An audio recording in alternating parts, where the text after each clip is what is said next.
how do we open the gift of adoption? We were born into this world strangers to God. We were not in his family. Everyone born in this world is of their father, the devil. Jesus said that, I didn't. John 8:44. You are of your father, the devil. We were born, 1 John 5:20 says, in the arms of the evil one. We are his children by nature and by choice. So how do we get in a better family? Part of salvation, adoption.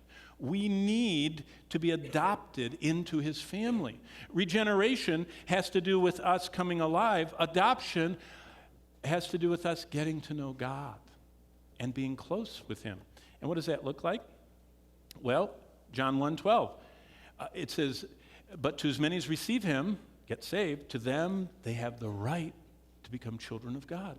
I am God's child. And Romans 8:28 says, this is what I promised every one of my kids. I will work out everything during your lifetime for my good.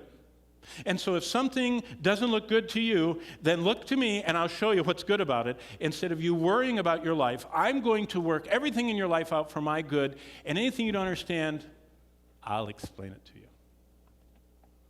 That's part of adoption, trusting God's plan. And it doesn't end there. There's redemption. We also had another problem. From birth, we're slaves to whatever sins we've cultivated and enjoyed. And people cultivate all different sins, a lot and a little, but we're all sinners and we're designer sinners. We kind of mix and match, and we're slaves to that sin. And so what does God do? In redemption, God says, you now belong to me. You were bought at a price. And because I bought you, I am making you my special workmanship. Now I belong to God. I'm not a slave to sin. And by the way, that's what Luther used to do, Martin Luther. When Satan would tempt him, he would say, Jesus, you answer the door because I belong to you now. He's not my master anymore. You're my master. I don't have to answer to him. And when we look at life about how and why we're like we are, say, God, what are you doing? And he says, I am forming you. And now let's get to the last one. Sanctification. Sanctification is about the fact that our whole operating system is corrupted. We've been infected with a virus. Even the plowing of the wicked is sin. We need sanctification. What is sanctification? It's being useful to God. And it's really the last and the ultimate and the lifelong part of salvation. But most of us need to learn this about sanctification. During sanctification, we become more painfully aware of our sin than any other time because we say, I want to be useful, take anything out of my life that is not pleasing you.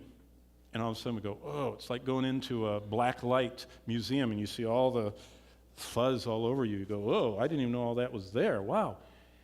That's what sanctification, the lights get brighter. And you know what happens with people in sanctification? They become so consciously aware of their sin that they feel like if they read 3 more verses, God will love them a little more, and if they read 3 less, he loves them less. Sanctification, underlying Romans 8:35 says, nothing can separate me from God's love.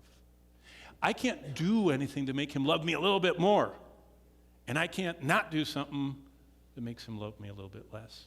And finally, 2 Timothy 1:7, God hasn't given us a spirit of fear. Sanctification teaches me I don't need to fear anything.